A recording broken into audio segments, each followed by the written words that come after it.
6 months ago, I got an email from a man in Israel who had read one of my books. And the email said, "You don't know me, but I'm your 12th cousin." And it said, "I have a family tree with 80,000 people on it, including you, Karl Marx, and several European aristocrats." Now, I did not know what to make of this. Part of me was like, okay, when's he going to ask me to wire $10,000 to his Nigerian bank, right? I also thought, 80,000 relatives, do I want that? I have enough trouble with some of the ones I have already. And I won't name names, but you know who you are. But another part of me said, this is remarkable. Here I am alone in my office, but I'm not alone at all. I'm connected to 80,000 people around the world. And that's 4 Madison Square Gardens full of cousins. And some of them are going to be great, and some of them are going to be irritating, but they're all related to me.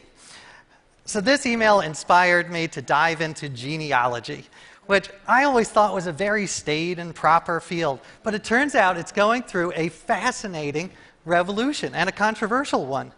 Partly this is because of DNA and genetic testing, but partly it's because of the internet. There are sites that now take the Wikipedia approach to family trees, collaboration and crowdsourcing. And what you do is you load your family tree on, and then these sites search to see if the A.J. Jacobs in your tree is the same as the A.J. Jacobs in another tree. And if it is, then you can combine.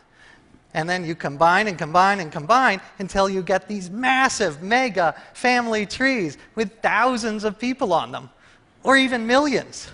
I'm on something on Genie called the World Family Tree, which has no less than, a jaw-dropping, 75 million people. So that's 75 million people connected by blood or marriage, sometimes both. It's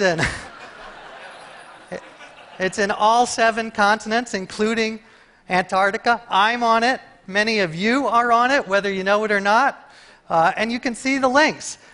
Here's my cousin, Gwyneth Paltrow, who she has no idea I exist, but we are officially cousins.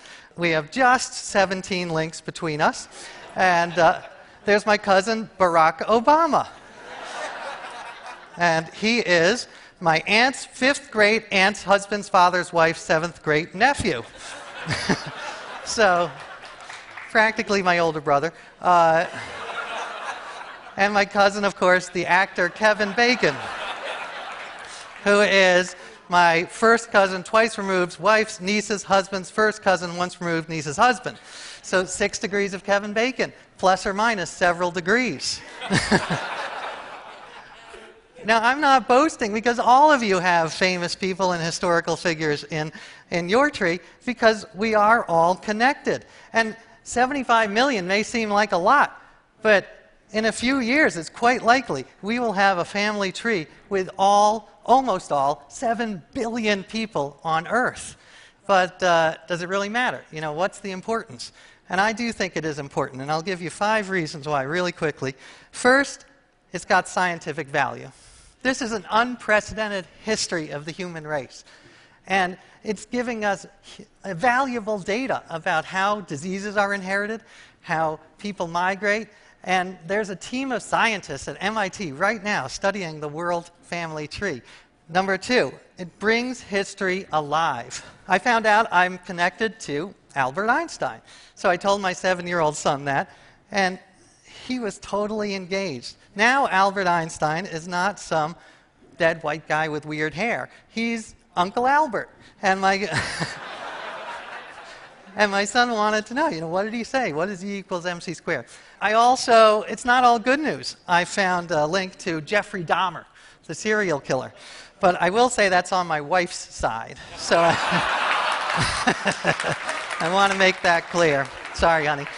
Number 3, interconnectedness. We all come from the same ancestor. And you don't have to believe the literal Bible version. But scientists talk about Y-chromosomal Adam and mitochondrial Eve. And these were about 100,000 to 300,000 years ago. We all have a bit of their DNA in us. They are our great, great, great, great, great, great, continue that for about 7,000 times, grandparents.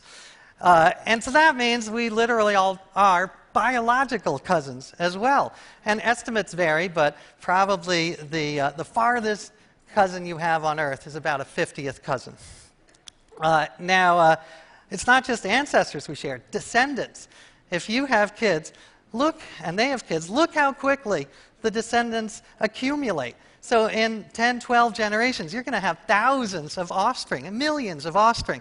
Number 4, a kinder world. Now, I know that they're family feuds. I have 3 sons, so I see how they fight.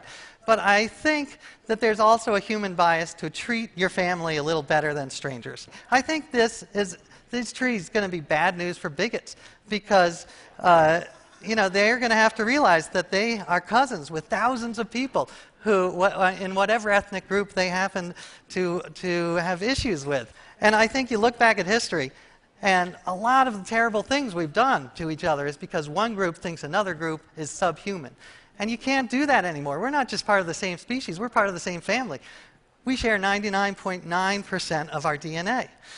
Now, the final one is number 5, a democratizing effect. Some genealogy has an elitist strain, like people say, oh, I'm descended from Mary Queen of Scots, and you're not, so you cannot join my country club. But that's really going to be hard to do now, because everyone is related. I'm descended from Mary Queen of Scots, by marriage, but still. So it's really a fascinating time in the history of family because it's changing so fast. There's gay marriage and sperm donors, and there's intermarriage on an unprecedented scale. And this makes some of my more conservative cousins a little nervous. But I actually think it's a good thing. I think the more inclusive the idea of family is, the better. Because then you have more potential caretakers. And as my aunt's 8th cousin, twice removed, Hillary Clinton says, it takes a village. So, so I have all these hundreds and thousands, millions of new cousins. I thought, what can I do with this information? And that's when I decided, why not throw a party? So that's what I'm doing. And you're all invited. Next year, next summer, I will be hosting what I hope is the biggest and best family reunion in history. Thank you. I want you there. I want you there. It's going to be at the New York Hall of Science, which is a great venue, but it's also on the site of the former World's Fair, which is, I think, very appropriate because I see this as a family reunion meets a World's Fair. There's going to be exhibits and food, music. Paul McCartney is 11 steps away, so I'm hoping he brings his guitar. He hasn't RSVP'd yet, but fingers crossed. And there was going to be a day of speakers, of fascinating cousins. It's early, but I've got some lined up. Cass Sunstein, my cousin, who is perhaps the most brilliant legal scholar, will be talking. He was a former member of the Obama administration. And on the other side of the political spectrum, George H.W. Bush, the number 41, the father, he has agreed to participate. And Nick Kroll, the comedian, and Dr. Oz, and many more to come. And of course, the most important is that I want you guys there. And I invite you to go to globalfamilyreunion.org and figure out how you're on the family tree, because these are big issues, family and tribe. And I don't know all the answers, but I have a lot of smart relatives, including you guys. So together, I think we can figure it out. Only together can we solve these big problems. So, cousin to cousin, I thank you. I can't wait to see you. Goodbye.